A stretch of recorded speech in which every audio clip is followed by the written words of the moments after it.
Hi, Roy here, Yard of Random Books channel, and I'm here doing Autumn Amour, the reading event devised by the Bookish Bryants, as detailed in the description, together with all the groovy co-hosts. So this is week 2, sweet and or spicy, and I've decided to go sweet all the way. And one thing that's intrigued me is the phenomenon of Amish romances, and I've never read one, didn't really know much about them apart from the fact that they existed. So just going to read a bit about them from a book called Thrill of the Chaste, The Allure of Amish Romance Novels by Valerie Weaver-Zercher. Browse the inspirational fiction section of most bookstores and you will find cover after cover of comely young women wearing dresses with capes and often pensive expressions. She hovers just above sun-drenched fields in dreamy guardianship of the buggies and silos and covered bridges below her, or else she stands front stage with the rural scene unfurling behind her. Occasionally a male figure lingers in the background, his face obscured by a hat, but more often the Amish maiden is alone in her pastoral reverie, gaze averted and thoughts inscrutable.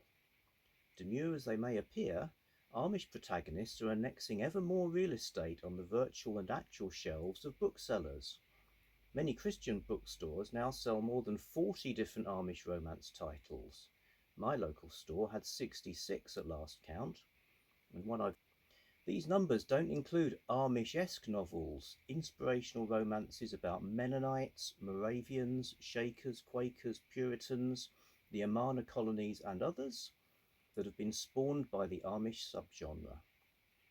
No matter the exact ecclesial affiliation of the model on the front cover, women with head coverings are the matriarchs of Christian fiction, their fortunes rising as fast as their buggies are slow. Their dominance on the inspirational fiction shelf is just one indicator of what a marketing vice president for a Christian publishing house told Newsweek in a now oft-quoted chestnut: "You slap a bonnet on the cover and double the sales." So, have to get some of that action.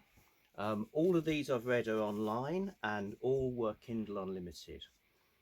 So I dived in looking for an Amish romance. What I found was Spring of Virtue by Grace Lewis.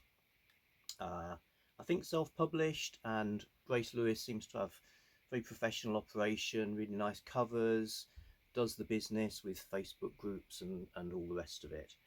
Spring of Virtue, the protagonist is called Virtue, and she lives in an Amish on an Amish farm, and it's set in the present day.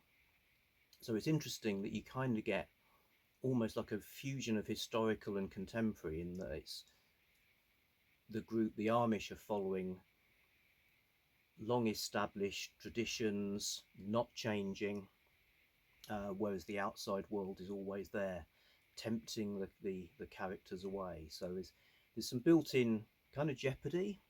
Will Virtue...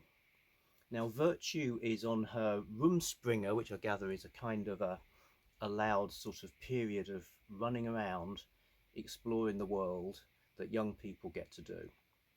And the book is littered with these phrases from the dialect, which give it a sort of air of authenticity.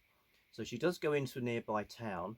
She has a friend called Lilith, and is being exposed to the temptations, and she's curious and she wants to travel, all this kind of thing. Meanwhile, she's got a boyfriend who's an Amish guy, shows up in his buggy, seems a bit plodding, so he's sort of worthy but dull, and she's tempted by the charms of a guy who's like captain of the basketball team and is obviously a bit of a douchebag. So how's that going to work out? So in the world of Spring of Virtue, things do work out, because not only does the Amish society kind of function as this sort of idealized Christian world, but so does the universe, because God will answer prayers, not necessarily the way that's expected. So it all works out fine, and there's an interesting compromise, bit of a twist. Kept me reading. It's 100 pages long. Sweet. It's not aimed at me, is it? But it's sweeter than I would have preferred, but super interesting. I gather that the kind of origin story of the Amish romances is The Shunning by Beverly Lewis. So that was like a breakout novel, and didn't really have time to read that. Watched the movie on Amazon Prime. That was okay. I gather it's the start of a trilogy. Yeah. So having done an Amish romance relatively quickly, I thought, let's try some of these other religious group based romances. As I promised in the last one of these videos, less sex, more sects, which made my wife laugh, and she then later pointed out, seeing as she's a doctor of theology, that they're not really sects, they're denominations. So I've yet to devise a pun based on denominations. So I jumped into The Cowboy and the Quaker by Margaret Tanner. So here, going from the virtue one into The Cowboy and the Quaker was like switching to some sort of penny dreadful sensation novel from the late 1800s. So Rachel, the protagonist, is a woman who suffers misfortune after misfortune after misfortune. It's like, terrible travails. There's this guy who's an attorney who's having an affair with her. He's tricked her into thinking that they're married. Then she's pregnant, and then she's driven away from her home. Her house is burnt down. She goes to Deadwood, where her uncle lives, but he's dead, and she's beaten up, and all her money's taken. So it's like, what more can befall this poor woman? Meanwhile, Ben is a guy who lives in Deadwood or near Deadwood. He's been working on his uncle's farm, ranch for years and years, expecting to inherit it. And plot alert that you will have heard before, he's only allowed to inherit if he marries and stays married for at least a year. So you can kind of see what's going to happen. Rachel, by this time, understandably, doesn't want anything to do with men. This Ben guy, because of stuff that happened in the Civil War, he's not keen on women either, but he needs a wife so that he can inherit. So they basically enter into an arrangement.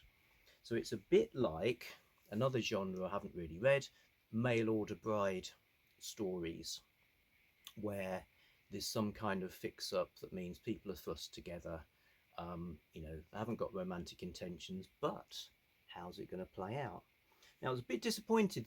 Rachel is not really a Quaker. She's born as a Quaker, but then she was brought up as a Methodist, and she has the look, she has the bonnet, and she's kind of demure, but there's nothing really about Quakerism as it was at the time. Sidebar, if you go to your local meeting house of the Religious Society of Friends in Britain, Europe, or certainly the eastern states of America, expecting people in bonnets saying thee and thou, you'll probably be disappointed. It's not really like that anymore. So, Cowboy and the Quaker, another short one. To me, it worked really well as a little Western story. There's the romance element of the will they get together, and there's also the threats to Rachel, and how that's all resolved. So enjoyed that. Nice one, Margaret Tanner. The two down, I turned my attention to the Shakers.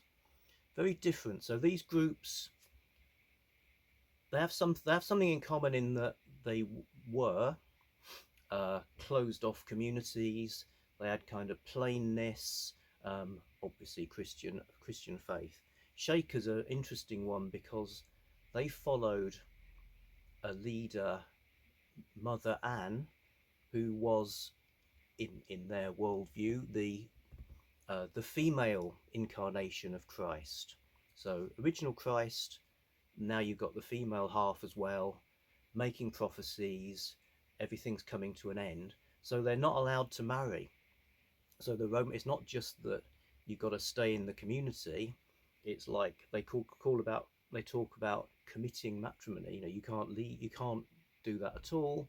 Families are kept separate. Everybody's just brothers and sisters, and they've got this kind of charismatic way of worshipping involving songs and dances and people going into sort of ecstatic kind of trance states.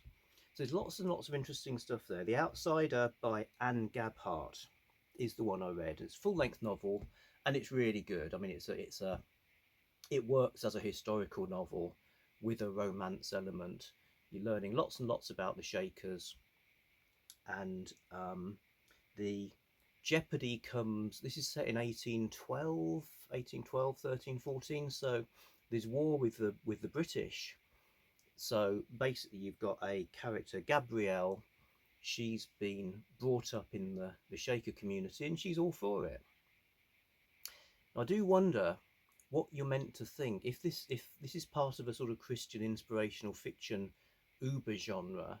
You're obviously not meant to think, oh, Shakers, great, we believe in Mother Anne being the female Christ. You know, you're probably meant to think, well, it's interesting, an interesting historical oddity, but they're obviously misguided.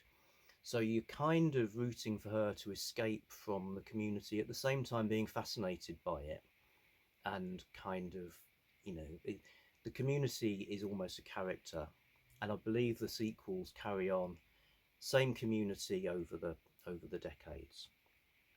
So there's a doctor who comes in to tend to a young man who's been injured in a fire. He, I think, is the outsider, and she develops feelings for him, and it's all very confusing. And other things happen. Also, her father, who everybody thought was dead, reappears. Interesting kind of shades of grey character. You know, everything's not black and white in this world. The male characters all go off to war, and the war scenes are really brutal, and it turns into a kind of survival narrative, as well as will the protagonists get together? Will Gabrielle decide to leave the Shakers? So I can certainly see the appeal. Very interesting. I would read Anne Gabhart again. I'm interested in those Shaker books. It's very well written. And yeah, that was my sweet but not really spicy week.